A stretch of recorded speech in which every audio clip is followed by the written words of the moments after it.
Assalamualaikum warahmatullahi wabarakatuh. Ya, jadi sore ini alhamdulillah puji dan syukur gitu. Ini rezeki nih, Bib. Bisa ketemu Habib, ya kan? Yang multi talenta. Itu siapa nama lengkap itu, Bib? Nama siapa? Habib. Habib ya. Nama lengkap Habib adalah Ahmad Wildan bin Utsman Al-Kaf. Ya, ini apa lagu apa kita? Yang di album Salamun ya. Ya.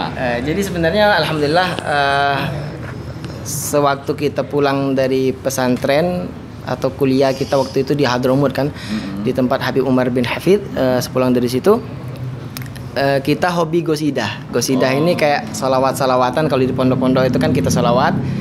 Sampai akhirnya waktu Habib pernah khuruj dakwah, keluar dakwah di Malaysia, Habib dengar ada sebuah gosidah yang dikolaborasikan dengan musik. Wah, ini ternyata enak gitu. Apalagi apalagi sekarang ini kan anak-anak muda hobi-hobi sama lagu-lagu bands dan lain sebagainya kan. Apalagi sekarang ini sudah viral kayak aplikasi TikTok kayak gitu kan. Orang-orang itu membuat video dengan background lagu yang notabene lagu-lagu keren. Jadi otomatis kayaknya sholawat dengan tanpa musik itu kayak sudah mulai tertinggal kan. Nah, jadi saya berpikir gimana caranya kita membuat sebuah dakwah yang melalui musik itu juga menjadi motivasi untuk anak-anak muda sekarang untuk gemar bersolawat juga kayak gitu. Kalau kaum milenial apalagi ya. Habis juga masih termasuk kalau alhamdulillah. Jadi ini mungkin kita lebih ke ini aja, lebih ke data-data pribadi Habib, mungkin sejarah historisnya, misalnya dari kecil dulu. Sejak kapan sih kita musik ini? Jadi ceritanya begini. Kronologis aja, Habib. Jadi dari kecil SD atau Masya Allah, ini kayaknya diulek sampai akar-akarnya. Ya, jadi kan lebih seperti ini katanya Habib itu. Sebenarnya gini, orang-orang mungkin kalau melihat face-nya Habib sekarang ini mungkin banyak orang nggak kenal kan, nggak tahu. Tapi sebenarnya basicnya dari awal kalau digali, Habib pernah masuk TV atau main film ya.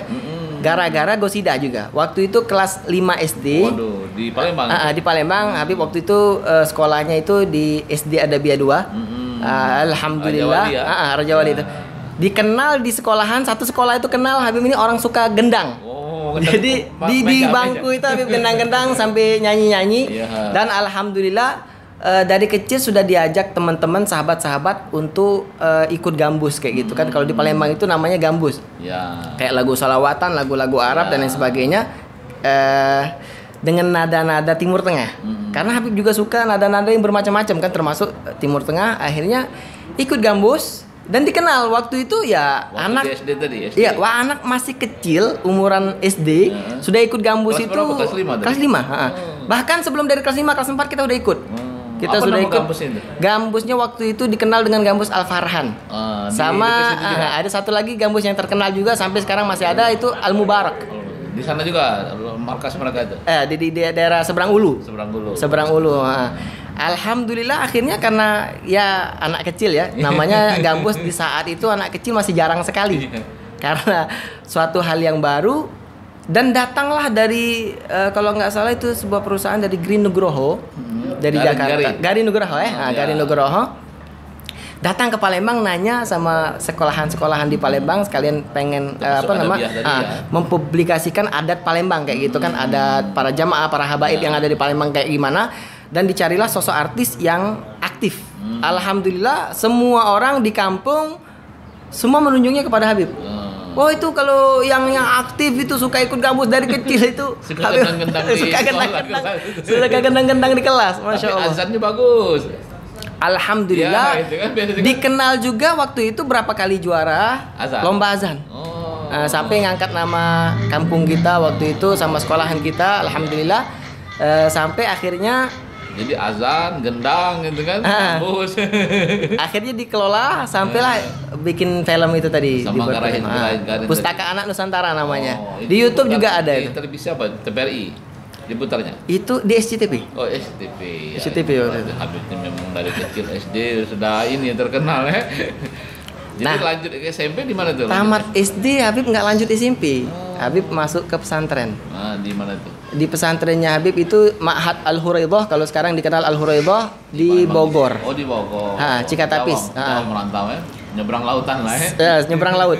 Sebelumnya itu dipegang oleh almarhum Al Habib Munzir Al-Musawah. Habib Munzir bin Fuad Al-Musawah. Almarhum yang beliau ini sekarang dikenal orang, mungkin hampir semua orang di Indonesia kenal Habib Munzir itu dari Majlis Rasulullah, MR yang ada di Jakarta itu. Nah, alhamdulillah di pesantren kita mulai belajar sholawat. Berkembang lagi ya.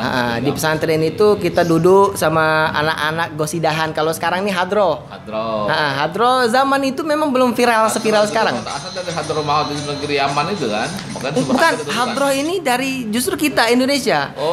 Bahasa Arab hadro memang dari Hadramut. Hadramut atau Yaman itu hadro yang disebut. Nama daerah. Bukan hadro terbangan. Nama daerah itu kan? Bukan, hadro di situ adalah sebuah kata-kata kayak apa namanya, kayak gosidah tapi tanpa ada tanpa terbangan.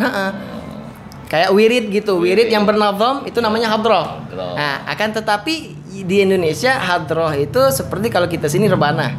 Nah, itu dikenalnya dulu waktu itu hadroh dari Banjar, hadroh Banjari, Kalimantan ya. Kalimantan. Dan alhamdulillah sekarang mungkin hampir semua orang mengenal itu.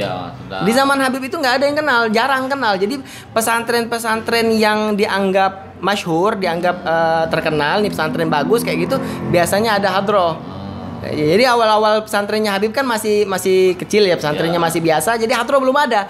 Waktu itu Habib mengenal hadroh itu di Jakarta, ke ziarah pesantren yang terkenal di Jakarta, pesantren besar. Libur kali ya. Nah, waktu liburan kita ada juga acara maulid di situ. Ada almarhum Al Habib Anis Al Habsyi. Jadi kita melihat di situ pertama kali Habib melihat hadroh. Ternyata hadroh ini kayak gosida yang didendang dengan terbangan, dengan rebana, tapi ketukannya tuh indah kayak gitu. Pukulannya indah dan nggak bisa main satu orang. Harus rame-rame. Kalau gambus itu kan memang banyak alat nih, ada biola, ada keyboard, ada bass, ada gitar gambus. Tapi gambus itu sendiri dimainkan satu orang bisa, kayak dumbuk nih. Dumbuk kan dia bisa nyanyi sambil main dumbuk, satu orang udah selesai. Sudah rame.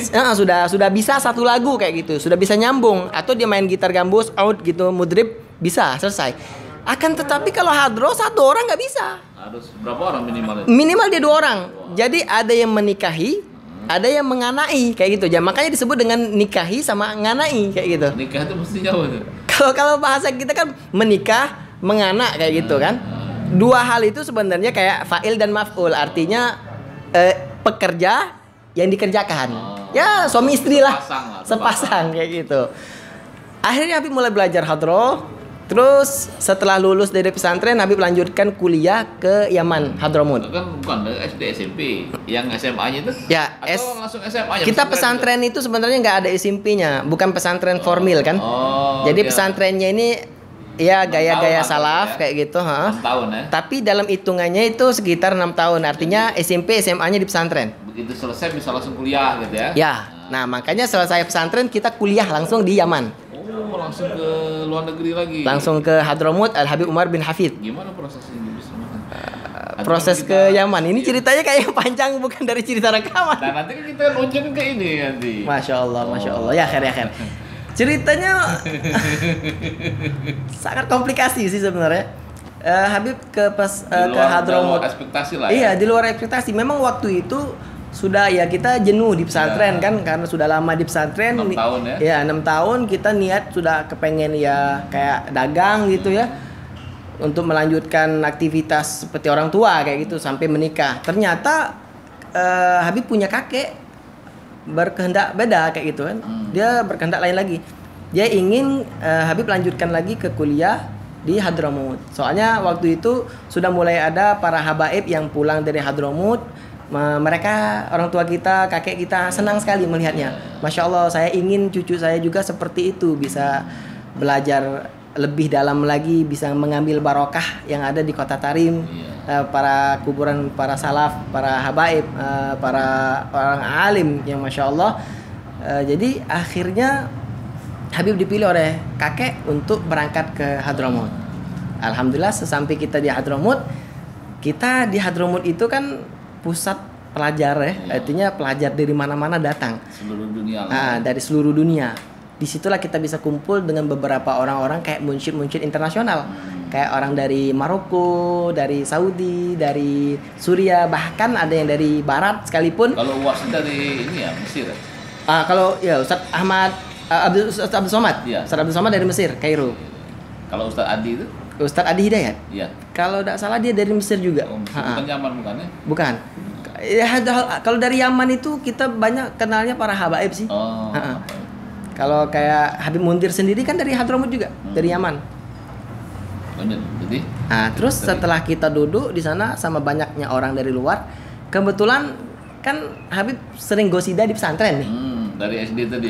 Dari SD kita sudah suka. Lagi. Ya di Hadramut kita udah mulai fokus nih kan, artinya kita sudah ya dinilai.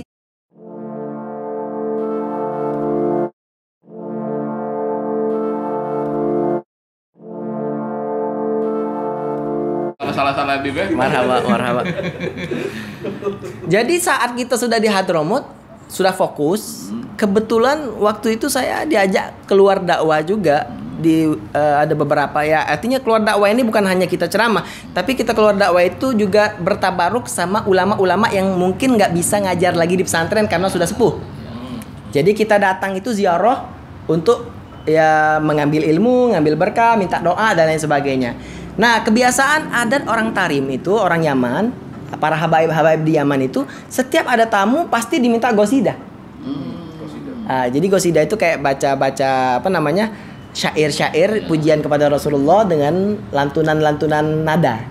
Nah, kebetulan punya modal. Ya, Habib sudah punya modal, tapi ya Habib waktu di Hadramut, waktu di Yaman itu nggak berani mau megang mic untuk gosida tuh nggak berani. Soalnya kita pikir ini orang internasional banyak.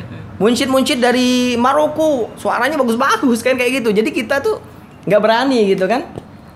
Kebetulan waktu khuruj dakwah itu nggak ada munsyid di situ. Jadi berapa kali seorang tokoh ini tadi ngomong, mana ada munsyid, hatminkum munsyid, itu bahasa Arabnya. Mana munsyid di antara kalian? Tolong gosida, baca satu gosida.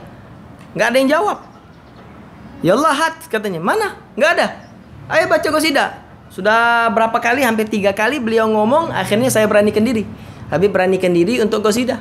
Baru mulai Allahumma shalli wa sallim ala sayyidina Muhammadin wa ala ali sayyidina Muhammad. Akhirnya semua orang setelah kita gosidah baru tahu, wah ternyata ente bisa gosidah, wah keren ini.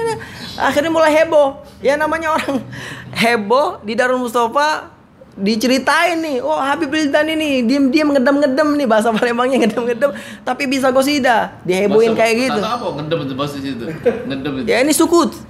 Sukut itu kan diam. Ada rejal sukut bas. Bohu ya arif kaif gosidah. Padahal kita tadi malu ya. Ya karena ini yang dihadapin ini sesosok orang yang Masya Allah alim, kayak Habib Umar kayak gitu kan. Dan yang hadir juga bukan kayak di pesantren 30 orang, 40 orang. Ini kalau Darul Mustafa ini ribuan. Oh, ribuan. Ribuan. Ya, megang mic itu rasanya kayak gemeternya itu sampai ubun-ubun ya. Akhirnya gara-gara diviralin kayak gitu, dihebohin kayak gitu, berapa kali setiap majelis umumnya Habib Umar, akhirnya Anda ditunjuk untuk gosidah. Nah, setelah kita gosidah, itu berapa tahun setelah kesana tuh? Yang tadi kita setelah gosidah itu ya sekitar hampir berapa bulan lah. Nggak nyampe 1 tahun. Setelah berapa bulan, akhirnya orang nunjukin kita. Alhamdulillah pertama kalinya megang mic didengar sampai semua orang. Nah dari situ para munsyid yang dari luar, yang dari Maroko, yang dari Amerika dan lain sebagainya, akhirnya ngedeketin, nanyain gitu Indonesia. Kan. Wah kamu dari Indonesia nih, bisa gosida kayak tadi, Masya Allah katanya. Yuk, saya mau belajar. Dalam hati saya nih, waduh ini para suhu mau belajar sama kita. Akhirnya ala kulli hal, saya pikir kalau kita guruin nggak mungkin. Iya. Tapi saya mau ambil manfaat untuk duduk sama mereka. Take and give lah ya. Kayak gitu. Mereka pengen belajar, ya sudah kita duduk. Ya sebenarnya saya nggak banyak ngajarin. Saya cerita. Saya tanya bagaimana kehidupan di sana, apa itu gosida dan sebagainya. Saya cerita sebuah kesenangan saya. Jadi mereka ini berpendapat bahwa orang yang bisa gosida apalagi yang bisa membaca sebuah lagu di dalam ketukan atau metronom, kalau bahasa rekaman kita itu kan ketukan itu sesuai dengan ketukan, berarti dia pranada. Nah, di sini saya bahasakan pranada karena bahasa mereka itu syu'ur namanya. Mungkin nggak tahu di Indonesia ini mungkin nggak ada ya kata pranada itu ya. Soalnya pranada ini saya bikin sendiri. Kenapa sih? Karena singkatan dari perasaan di dalam nada. Contoh begini, kalau kita main keyboard nih, kita mulai dari teng teng teng kayak gitu, la la la, dia bisa niru. Ada orang yang nggak bisa niru, misalnya kayak gitu, teng teng teng, dia la la la kayak gitu kan. Berbeda nadanya dengan apa yang ditulis kayak gitu. Nah, sekarang mereka bertanya, indak syair fi hada, kif ta'rif hada. Jadi mereka itu kayak ngulik kita juga gitu, nanyain gimana kok kamu ini ada pranada gitu, pas dengan ketukan dan lain sebagainya. Saya ceritain bahwa saya ini suka dengan bermacam-macam musik. Saya ikut gambus, saya juga suka musik. Ada orang barat celetuk, kamu suka musik barat juga? Ya, saya suka juga. Waktu itu saya fansnya sama lagu-lagunya Linkin Park. Oh, rock ya. Nah, sebenarnya terus terang ini hampir semua lagu saya suka. Hampir semua genre lagu itu saya suka, kecuali dangdut. Tapi nggak semua dangdut, artinya ada dangdut yang saya suka juga kayak gitu. Waktu saya pulang ke rumah istri kemarin di daerah Pasuruan, saya dengar di sana sistem dangdutnya beda lagi, kayak koplo gitu ya. Ternyata asyik juga. Jadi sebenarnya yang buat nggak asyik itu apa? Bagi saya nada-nada yang mungkin kira-kira nggak sesuai dengan telinga, ya saya nggak suka kayak gitu kan. Tapi ya hampir semua jenis nada saya suka kayak gitu. Nah, akhirnya mereka cerita selama ini Qasidah para munsyid, termasuk ada munsyid internasional yang mungkin kita bisa kenal, kita bisa lihat di YouTube-nya. Itu dari Maroko, namanya Abdus Salam. Abdus Salam ini keluar sebelum Maher Zain keluar. Jadi Maher Zain ini belum ada, belum dikenal secara dunia. Abdus Salam sudah mulai dikenal. Abdus Salam sama satu lagi Sami Yusuf. Tahu Sami Yusuf. Itu pertemanan mereka semua itu. Sami Yusuf, Abdus Salam yang membuat lagu-lagu sufi atau lagu-lagu yang bernuansa modern dikolaborasikan dengan qasidah. Waktu itu saya sempat duet atau feat sama Abdul Salam di dalam qasidah dia yang Nasim habbat alaina min himal Mustafa Nasim fiha al-hana fiha ad-dawa wa shifa bi shamiha yuslih al-zahir lana wal khafa ya bakhtu man lin-nabi fi kulli hal iktafa. Itu qasidahnya Abdul Salam. Saya suka. Jadi waktu saya suka, saya pelajari, akhirnya kita feat. Ternyata pengarang qasidah itu adalah guru kita sendiri, yaitu Habib Umar bin Hafid. Di sana pengarangnya itu. Setelah kita dengar, kita suka, akhirnya kita feat, ngobrol sama Abdul Salam. Panjang lebar saya ngobrol, akhirnya ketemulah sebuah ide bahwa coba buat lagu yang instrumen, karena saya suka Linkin Park tadi. Ada sebuah sifat yang sedikit lebih modern di lagu itu. Di collab ya.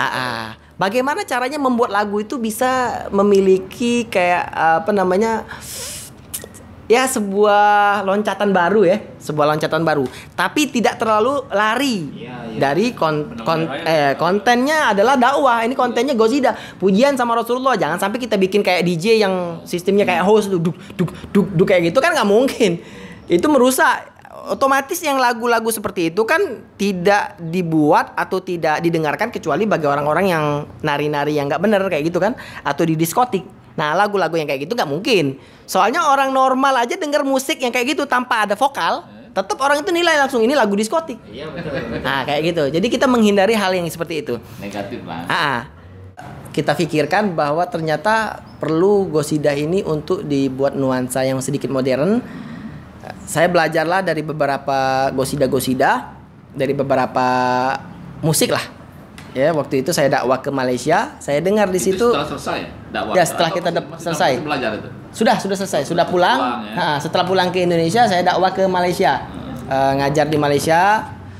Di situ ada salah satu dari sahabat kita, dari murid juga yang terjemput kita naik mobil tuh. Kita dengar lagu biasa di mobil kan. Saya penasaran sama qasidahnya yang ada di Malaysia. Ya kita yang namanya suka musik ya, kita penasaran gimana sih musiknya, mungkin kita bisa ambil pelajaran dari mereka.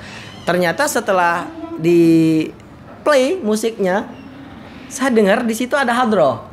Tapi hadrohnya dikolaborasiin dengan musik. Jadi ada kayak suara-suara synth kayak gitu kan, atau suara kalau kita ini kenalnya apa kayak string ya. Suara string kayak gitu. Wah, ternyata keren juga. Ada suara bassnya juga, ya kan? Bass itu artinya kalau di Gosida bass itu seperti apa? Gendangan yang besar itu. Suaranya kayak dum dum dum dum dum. Nah, kalau kayak gitu kan itu bass. Hadroh memang sudah ada, sudah sebuah satu kesatuan. Tapi di sini saya dengarnya suara bassnya bukan suara bass itu, tapi suara bass gitar. Beda ya? Oke, setelah saya dengar bass gitar dengan masuknya shin atau suara string tadi, saya merasa ini Gosidanya suatu hal yang baru, menarik, keren. Maka dari situ ada salah satu teman saya mencoba, menantang. Lah, Habib, kamu suka Gosida kan? Iya. Kamu juga bisa bikin DAW atau digital audio workstation, kayak bikin-bikin kayak gitu kan? Bikin-bikin musik. Ya, insya Allah saya bilang gitu. Soalnya saya juga berpikir kemampuan saya belum sampai situ. Saya kan ngertinya di di DAW atau digital audio workstation ini kan hanya minim sekali. Karena tidak ada guru. Pertama, saya juga tidak mempunyai otodidak, tidak punya teman yang bisa tukar pikiran saat itu. Akhirnya ya sudah, saya coba-coba. Karena saya tidak pede ya, tidak percaya dengan hasil yang saya buat saat itu. Satu teman saya yang kolaborasi di sini yaitu Al Habib Ali Al Madihij. Habib Ali Al Madihij berkata, "Ya Habib, kalau kita menginginkan kesempurnaan, maka sempurna itu tidak akan pernah kita dapat karena sempurna itu milik Allah. Kita berharap disempurnakan oleh Allah Subhanahu wa taala. Dengan cara apa? Jalani." Benar juga kata-katanya. Kita jalani. Oke. Saya waktu itu kendala juga sama alat-alat. Sudah pasti recording ini memerlukan kayak ya keyboard MIDI station kayak gitu kan. Terus memerlukan mikrofon kondensor untuk recording, memerlukan ya komputer yang bagus kayak gitu. Waktu itu kan saya punya komputer yang hanya biasa-biasa saja, speknya sangat rendah sekali waktu itu. Ya, saya coba buat pakai aplikasi yang waktu itu saya dikasih aplikasinya sama sepupu saya. Sepupu saya itu dia itu mantan DJ lah. Dia bikin lagu-lagu DJ, kolaborasi sama DJ. Waktu itu aplikasinya dia beli dari Jakarta, sama dongle-nya juga dikasih sama dia. Ya kan saya coba. Itu aplikasinya dari Imac Line FL Studio atau Fruity Loop bahasanya. Ya namanya Fruity Loop itu pasti otomatis orang-orang DJ sudah tahu. Ya aplikasi-aplikasi looping, ya muter-muter kayak gitu. Waktu itu saya belum begitu mengerti tentang DAW. Kayak untuk recording program kayak Cubase, Pro Tools, Nuendo dan lain sebagainya nggak ngerti. Jadi saya coba untuk rekaman pakai Fruity Loop. Meski saya juga nggak menguasai Fruity Loop. Jadi waktu rekaman kok ngulang lagi, kok gini, kok gitu. Jadi pusing. Akhirnya mulai belajar dari YouTube. Saat itu kita memang belum punya Speedy di rumah. Apalagi IndiHome ini kan baru kan. Jadi waktu itu saya beli kuota untuk buka YouTube. Otomatis semua YouTube yang saya buka kan jalan terus nih. Supaya nggak jalan terus saya download. Banyak jadi video-video tutorial. Minimalnya sayangnya itu yang kita dapat dari internet, dari YouTube ini bukanlah bahasa Indonesia. Saya cari bahasa Indonesia waktu itu memang belum viral juga, masih minim sekali. Soalnya kan yang terkenal sekarang ini belum keluar kayak gitu. Soalnya waktu itu tahun 2012 saya bikin itu 2012. Akhirnya mulai belajar dengan bahasa Inggris walaupun saya nggak ngerti bahasa Inggris. Mulai mencoba untuk memahami walaupun sedikit-sedikit. Akhirnya saya mulai mencoba untuk membeli aplikasi yang gratis, tapi termasuk dari ininya interface. Jadi interface itu waktu itu saya beli M Audio, termasuk dikasih sama dia itu Pro Tools. Nah, kenapa saya pilih Pro Tools? Karena saya fans sama Linkin Park. Juga sering ngeliatin atau ngipuin waktu dia rekaman kayak gitu kan, behind the scene-nya, waktu making of lagu apa gitu kan. Saya lihat ternyata aplikasinya itu keren. Saya penasaran apa aplikasinya. Ternyata setelah cari tahu nama aplikasinya Pro Tools. Saya cari tahu nih apa itu aplikasi Pro Tools, itu bisa nggak di Windows? Karena saya kan pakainya Windows. Waktu saya lihat, oh ternyata aplikasinya memang benar-benar keren dan nomor 1 saat itu. Nomor 1. Jadi 10 terbaik saya cari tetap nomor 1-nya Pro Tools saat itu. Akhirnya saya beli. Saya cari Pro Tools termurah. Untuk aplikasinya aja waktu itu untuk Pro Tools kan ada 3 kelas. Yang paling tinggi itu Pro Tools HD kan. HD ternyata mahal sekali. Ya nggak mampu kita mau beli keyboard aja nggak ada. Akhirnya diusahakan untuk membeli mic sama interface. Nah, interface yang ada Pro Tools-nya gratis, artinya bawaan dari interface yaitu M Audio. Jadi dapatnya Pro Tools Empowered. Ternyata Empowered juga punya kekurangan. Include. Ternyata punya kekurangan. Kekurangannya apa? Dia nggak bisa lebih dari 12 channel. Sedangkan saya bikin musiknya karena juga nggak ngerti mau bikin satu channel gimana cara mencabang dan sebagainya, ya banyak channelnya. Akhirnya saya bikin dua kali. Bikin 2 kali, terus belajar sampai akhirnya ketemu sama Habib Ali ini. Waktu dia nyemangatin itu, dia bilang, perlu biaya berapa? Nanti nggak usah bicara biaya, Ana yang jadi produsernya itu, kata. Oke, kalau gitu. Ana minta beliin mic, minta beliin keyboard juga, MIDI station. Lengkap lah. Tapi alhamdulillah waktu itu lagu sudah kita bikin sampai 6. Itu kan 7 lagu di album Salabun. Kerja bersama sama dia. Tapi alhamdulillah yang bikin musik 6 itu sudah selesai semua. Ada di sini semua. Lagu 6 itu. 6 itu semuanya ada di sini. Ini kan 7 lagunya. Ya, 7 lagu. Jadi 6 lagu itu saya bikinnya pakai mouse. Oh. Bukan pakai keyboard. Jadi bikin nuansa lagunya suara biolanya naik turun semua, hadrohnya pun juga. Itu waktu saya rekaman hadroh itu saya nggak ngerekam secara rame-rame anak murid saya yang nabuh hadroh, nggak. Saya rekamnya satu-satu. Oh, baru digabung. Tak. Bing, saya potong-potong baru saya bikin sendiri. Yang nganai tadi, yang nikahi tadi semua saya bikin. Sampai akhirnya sebuah komposisi sudah selesai. Kemudian recording. Proses recording juga sangat sederhana sekali. Waktu itu kita nggak ada vocal booth. Kita di Malaysia tadi. Di Palembang, di sini di rumah saya sendiri. Kita nggak punya vocal booth. Jadi saya berpikir gimana caranya supaya kedap suara. Kebetulan kemarin itu waktu saat kita rekaman, orang tua saya masih pelihara ayam. Otomatis saat rekaman suara ayam kan suka tok. Ya Allah, gimana ini cara rekamannya supaya nggak bocor ke dalam. Akhirnya saya bikin ini yang di belakang antum ini. Ini. Oh, ini. Sekat ini. Saya bikin tutupan. Terus saya tutupi pakai selimut. Banyak, semua selimut bapak, selimut ibu, semua saya pinjamin. Keluar semua selimutnya. Tumpukin, tutupin. Enggak pakai karpet di masjid ya. Masya Allah. Jadi selimut itu kita pakai peredam supaya suara nggak masuk. Kita rekaman di dalam itu. Dan setiap kita rekaman 1 bait kita keluar untuk ngilangin keringet yang udah kayak mandi sudah di dalam. 1 bait itu. 1 bait. Satu lagu itu biasanya 5 bait minimal ya. Ya kayak gitulah, sekitar itu. Masya Allah. Jadi berapa lama proses rekaman itu? Proses rekaman ada 5 bulan. Waktu kita buat itu insya Allah nggak sampai, hanya 3 bulan. Hanya 3 bulan sampai proses mastering. Nah, waktu mastering kebetulan saya nggak begitu memahami proses mastering. Saya minta tolong sama teman saya yang ada di Bandung. Dia yang mastering, dia yang rilis CD-nya. Sampai akhirnya alhamdulillah album ini pertama rilis dan pertama kali kita jual di Hong Kong. Ini. Di Hong Kong sekitar 300 album. Jadi ini nih, album Salamun ya. Album Salamun. Featuring Ali Al-Mahdihij. Al-Mahdihij. Habib Ali Al-Mahdihij. Waktu itu kita pertama lagu nih? Ini. Ada 7. Ini 1 2 3 4 5 6 7 ya. Jadi Salamunnya terakhir tidak di. Tidak, yang terakhir ini Fi Huraidhah. Oh, ini. Allah yang pertama, Khairul Bariyah yang kedua, Ahmadi Habibi yang ketiga, Tolama Ashku yang keempat, yang kelimanya Sholli Ya Rabb, yang keenam Salamun, dan yang terakhir adalah Fi Huraidhah. Oh, jadi justru judul albumnya bukan yang di bukan yang pertama. Ya, itu trik lawannya.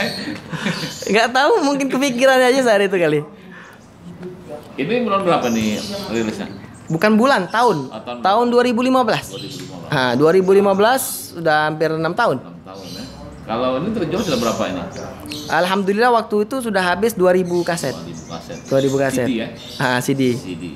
Itu yang fisik. Kalau yang di digital ini? MP3-nya ya, mungkin udah dibajak banyak kan. Tapi inilah amal jariah lah itu ya. Ya nggak apa-apa gitu kan. Yang penting kasetnya udah habis. Iya. Nanti yang album keduanya ada sudah rencana. Nah sekarang jadi kita kemarin sempat duduk juga sama beberapa teman-teman di Jakarta, orang-orang yang Masya Allah mereka itu ya memberikan masukan-masukan juga untuk membuat channel YouTube. Nah, jadi kita buat channel YouTube itu tujuannya adalah zaman sekarang ini kan orang sudah nggak pakai via CD lagi. Jadi banyak permintaan orang, bahkan di album Salamun juga, Bib minta lagu Salamunnya yang pakai ini dong Bib, yang bisa diakses melalui HP kayak gitu kan. Soalnya kalau kaset ini gimana cara masukin ke HP? Nggak bisa. Mau dipindahin dulu, di copy dulu ya. Ya, dia harus copy dulu ke komputer, minimal komputer yang memiliki CD kan, CD-ROM. Soalnya sekarang ini warnet udah nggak zaman kan. Insya Allah. Jadi karena banyak permintaan. YouTube yang mana tuh? YouTube yang memang album atau YouTube? Sekarang ya, jadi kayak gini, di YouTube yang baru yang kita bikin, karena sebelumnya kita pernah juga bikin YouTube dan kita juga punya tim waktu itu, The Destiny nama tim kita, tapi nggak kita lanjutin lagi karena saat itu tim kita juga yang sudah menikah, yang sudah ada kerjaan dan sebagainya akhirnya bubar kan. Jadi saya bikin sendiri untuk melanjutkan melanjutkan dari visi misi kita juga untuk dakwah dan menyampaikan aspirasi dakwah kita, lagu kita dan lain sebagainya. Mungkin saya tidak berharap untuk menjadi orang yang sangat terkenal gitu ya. Saya bikin lagu itu tujuannya memang untuk kesenangan kita sendiri juga kan. Soalnya saya suka dengan lagu-lagu yang nuansa gosida tapi modern, yang mungkin belum saat ini sampai sekarang ini mungkin belum bisa memenuhi telinga saya sendiri kan kayak gitu. Kalau yang kita rilis 2015 itu sudah menikah tuh, Bib? Belum. Saya baru menikah 2019. Hasil dari album ini bukan? Masya Allah. Ya termasuk lah. Termasuk dari album ini sampai kepada calon istri saat itu. Dia mendengar, dia suka. Mungkin salah satu fans. Jadi salah satu fan. Saya fans sama dia fans sama kita kan. Itu satunya nggak kenal sama sekali? Nggak kenal sama sekali. Dia di Pasuruan. Dia di Surabaya, aslinya orang Surabaya. Orang tuanya di Pasuruan. Jadi kita keliling-keliling aja gitu. Masya Allah. Jadi kapan rencana untuk yang album kedua itu? Nah, jadi karena kita duduk sama teman-teman tadi, mereka menyarankan kalau album, kan saya kan single player nih. Saya sendiri yang bikin musik. Saya sendiri yang recording. Manajemen itu gampang sih, paling akhir lah. Yang penting ini bikin musiknya. Bikin musik ini kan sebuah komposer nih kan. Artinya komposer itu dia yang punya ide untuk bikin musiknya. Satu, yang kedua kan saya mau bikin musik ini kan bukan untuk dijual nih. Musik saya ini untuk kenikmatan saya dengar sendiri kan kayak gitu. Kan saya tadi ngomong apa? Saya belum mendapatkan sebuah aransemen yang memberikan kepuasan pada telinga saya yang tanda kutip gosida, yaitu religi Islami. Kalau lagu-lagu barat mungkin kita banyak yang kita bisa dengarkan seperti Linkin Park saya suka tadi kan. Nah sekarang yang religinya gimana? Ya seperti Maher Zain alhamdulillah bisa buat kita senang sih. Cuman maksud saya tuh yang di telinga saya, karena telinga saya mungkin bukan berarti yang telinga saya bahwa itu adalah yang terbaik bagi telinga orang, bukan. Ya, tapi telinga saya itu artinya untuk saya sendiri. Saya sendiri ingin mendengarkan. Yang pertama lah, filternya ya. Mungkin yang saya bikin atau lagu yang saya buat itu orang lain dengarnya ya biasa aja. Ya kayak gitu kan. Karena yang kita ingin dengar diri kita sendiri kayak gitu di saat kita lagi santai. Dan itu juga menjadi sebuah kenangan kan. Kenangan bahwa wah ini saya pernah bikin. Saya pernah bikin dan saya bisa. Karena waktu tua itu pasti menjadi kenangan saat kita muda. Apa yang sudah engkau lakukan saat muda dulu? Apa yang pernah kau simpan saat muda dulu kan? Nah, setelah kita bikin ini kan itu kan sebuah semangat kita juga bahwa alhamdulillah prestasi kita dulu. Sekaligus ya bagi orang yang fans atau yang suka sama kita menjadi ladang pahala yang terus mengalir. Nah, jadi teman-teman bilang gini, kalau Habib bikin album, berapa lama bikin album? Karena bikin album karena saya bikin sendiri, satu lagu aja lama. Apalagi album. Album itu kan terdiri dari 6 sampai 8 lagu. Ya, kalau dia 3 bulan aja bisa setahun lebih ya. Nah, bisa lah. Makanya sahabat ngomong, Bib, kita juga udah penasaran nih lagu-lagu baru antum katanya. Berapa lagu nih sudah jadi? Alhamdulillah, sebenarnya lagu yang keluar ini di album Salamun itu adalah termasuk lagu baru ya. Kita bikin 2014. Kita bikin 2014 konsepnya. Terjunnya di 2015, nggak lama, sekitar 3 bulan, akhirnya kita bisa rilis. Nah, sedangkan lagu-lagu yang sekarang lagi dibuat, bahkan itu lagu yang pernah saya buat di tahun 2012 itu. Jangan kan ada yang dari SD itu belum? Dari SD kita belum kenal komputer. Belum kenal, bahkan HP pun kita nggak kenal. Saya kenal HP setelah pulang dari Hadramut. Pertama megang komputer di Palembang itu mungkin 1 minggu 4 kali minta install ulang. Nggak ngerti install ulang, minta install ulang sama sepupu saya 4 kali dalam 1 minggu. Kenapa? Karena kita salah tekan, salah klik. Akhirnya gara-gara kita klik, ada yang Windows Windows sistem 32-nya yang rusak apa ya, kan kita penasaran apa sih isinya di sistem itu kan, ada apa kayak program files kayak gitu kan, apa sih program files isinya apa, penasaran kita, diklik semua, kita klik semua, diinstal. Akhirnya waktu itu aplikasi itu di desktop itu penuh, semua aplikasi di desktop penuh. Kenapa? Diinstalin semua, mau uninstallnya mau buang nggak ngerti juga. Kita waktu itu mana ngerti yang namanya install, pokoknya klik-klik aja. Waktu ini di-reset lagi ya. di-reset install ulang sama sepupu. Sampai akhirnya sepupu bilang, "Kau ini rajin sekali ke rumahku," katanya. Install ulang terus. Belajar nih install ulang nih, kaset CD-nya dikasih sama kita. Akhirnya kita mulai belajar. Install ulang, kita belajar digital audio workstation sampai akhirnya alhamdulillah di 2017 setelah rilis album Salamun ini, kita mulai belajar aplikasi lebih dalam lagi. Jadi sebenarnya kalau untuk album kedua ini mungkin sudah siap nih, tinggal tunggu saja tanggal mainnya. Insya Allah. Ya. Nanti kalau dikasih tahu sekarang juga nanti nggak ini lagi ya, nggak kejutan lagi. Nggak kejutan. Ya.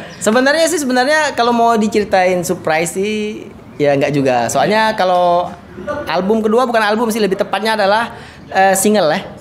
Single lagu yang keluar, alhamdulillah tahun kemarin sudah keluar. Oh, sudah keluar. Sudah keluar, yaitu lagu Ramadan versi Aisyah. Saat viral-viralnya lagu Aisyah. Sebenarnya itu lagu bukan punya saya. Saya itu bikin 2 lagu, dipesan oleh salah satu teman kita, seorang selebgram juga di Jakarta. Dia bilang, "Habib, kebetulan anak kenal Habib sebagai komposer," katanya. Oke, terus gimana? Saya minta tolong Habib bisa nggak buatin saya lagu Aisyah, yang kebetulan temen dia Syakir Daulay kan, waktu itu viral lagu Aisyahnya kan, itu temannya dia. Kayak lagunya Syakir, Bib, katanya kayak gitu. Oh, lagunya Syakir kayaknya Habib belum denger deh. Akhirnya dikirimin, kita denger. Awal kita denger, kayaknya lagunya gampang nih, coba kita buat. Akhirnya saya buat 2 lagu, 1 untuk dia, yang 1 lagi sebenarnya itu saya siapin aja, kalau mungkin aja teman yang lain yang dengar pengen minta atau pengen langsung kita kasih kan. Akhirnya nggak ada yang minta. Kebetulan saat itu saya punya teman Al Habib Ali Al-Kaf, itu membuatkan lirik untuk Mustafa Atif. Mustafa Atif ini salah satu penyanyi Arab atau penyanyi qasidah yang lagunya juga sering dipakai oleh artis yang terkenal kemarin di Indonesia, Nisa Sabian. Oh, Nisa Sabian. Kayak lagu Komarun. Itu lagu Komarun itu dipopulerkan oleh Mustafa Atif. Nah, Mustafa Atif ini dekat sama Habib Ali Al-Kaf. Kebetulan saya juga teman sama beliau.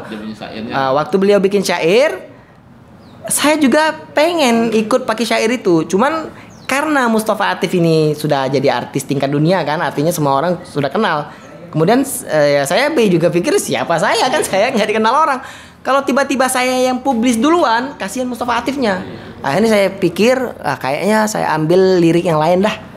Bagaimana caranya? Saya telepon lagi teman vet saya ini, Habib Ali Al-Madihij. Bib, kira-kira bisa nggak antum bikinin lirik? Soalnya saya kalau bikin lirik, saya ini termasuk orang yang payah dalam kalimat-kalimat gitu kan. Jadi minta bikinin lirik sama Habib Ali Al-Madihij, akhirnya dibikinin, kita rekaman sama kita bikin video. Kalau nggak salah nggak sampai 1 minggu sudah selesai. Kita rilis di berapa hari sebelum Lebaran tahun kemarin. Sebelum puasa 2019. Nggak lama dari situ kita rilis lagi nih album Salamun juga. Jadi begini, album Salamun ini kemungkinan nggak akan rilis di YouTube. Karena di album Salamun itu kan versinya adalah MP3 lagu. Di situ saya fed sama Habib Ali. Sedangkan di YouTube insya Allah kedepannya kita akan membuat video. Jadi ada video motionnya juga. Jadi caranya kita harus buat video klip gitu. Jadi kita harus buat lagi. Ini MP3 ya, bukannya ini MP3 video ya? Bukan video. Tapi kalau mungkin dibikin versi video klipnya bisa. Nah, jadi otomatis kita harus merubah. Ya. Seperti Habib Ali, mungkin kan Habib Ali sekarang kan sibuk dia dakwah, dakwah di Kalimantan, dakwah di mana-mana pokoknya di Indonesia ini. Jadi saya nggak memungkinkan untuk memanggil dia untuk bikin video. Jadi ya sudah, kalau gitu gimana caranya kita bikin single lagi kayak gitu. Jadi otomatis lagunya juga dirubah. Yang insya Allah nanti akan kita tayangkan di YouTube, di channelnya saya. Terakhir Habib, sebenarnya kalau Habib pilihan ini nanti sebenarnya Habib itu lebih cenderung kemana larinya? Larinya ke lagu atau ke ini apa dakwah itu kira-kira? Atau sambil dua-duanya? Kalau orang bertanya sama Habib, ya kita itu selagi bisa berenang. Iya. Kalau orang ini kan sambil berenang sambil menyelam kan. Ya. Selagi kita berenang, ya minum banyak-banyak. Ya kayak gitu kan. Jadi Habib jalanin semua. Jadi di saat dakwah lagi full ya kita kejar, kita dakwah. Karena dakwah bagi Habib itu bukan, ya soalnya dakwah ini kan sama kayak kita bikin lagu juga dakwah, sama kan kayak gitu. Dakwah itu bukan profesi sih sebenarnya. Dakwah itu sebuah kewajiban. Ya kan kata Rasulullah, balighu anni walau ayah. Jadi kalau kita sudah ngerti, sudah paham suatu hukum, kalau kita nggak ngajarin sama orang lain, kita akan dituntut kan di hari kiamat. Tetap yang utama itu sebuah kewajiban, bukan profesi. Ya. Nah, sedangkan profesi, alhamdulillah sekarang ini sekalian promosi juga nih Habib ya. Habib juga dagang songket. Ya. Sebagai produsen songket juga Habib banyak bikin songket yang motif Habib sendiri. Ya, nanti mungkin kita bikin konten khusus itu soal Insya Allah. Biar agak terpisah gitu ya. Oh, memisahkan konten ya. Ya. Ya khair. Ala kulli hal. Ini. Jadi yang penting berarti Habib itu utamanya itu dakwah itu memang kewajiban umat itu kan, tapi tetap profesinya tadi ya. Ada songket, lagu dan lain sebagainya insya Allah. Ada pesan terakhir tuh? Maksudnya di konten ini bukan terakhir. Sebenarnya kalau mau bikin pesan apa? Untuk penggemar itu menantikan album kita berikutnya gitu. Ya, jadi kalau para sahabat, para audiens, netizen, tambah 62 netizen Indonesia, ya mungkin bagi yang belum kenal sama Habib, terfoto silahkan boleh kenalan. Instagramnya Habib nanti bisa ditulis kan, sama channel YouTube Habib juga, Ahmed Wildan Al-Kaf Official. Insyaallah di situ channel itu nanti Habib akan bikin lagu-lagu, juga akan ada juga dakwah kayak pelajaran-pelajaran fikih dan lain sebagainya. Insyaallah nanti akan ada tambahan-tambahan lainnya. Mohon doa dan dukungan yang lain sebagainya. Jadi mudah-mudahan kita semua selamat dunia akhirat ya. Amin ya. Bukan hanya Habib, saya juga dan kita ya semua, termasuk semua. Om apa ini? Om Opik. Assalamualaikum warahmatullahi wabarakatuh. Assalamualaikum warahmatullahi wabarakatuh. Masih Habib. Nah, marhaba.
إني أستغفرك لما قدمت وما أخرت وما أسررت أسررت وما أعلنت وما أنت أعلم به مني أنت المقدم وأنت المؤخر وأنت Itu seperti itu.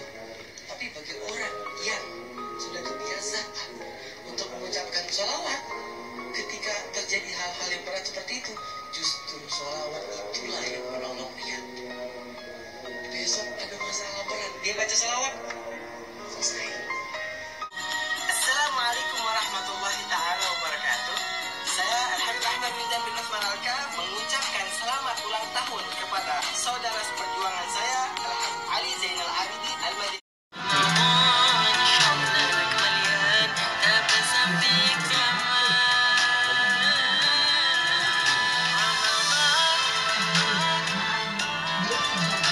Iya. Dijadikan ini apa makin ram ya.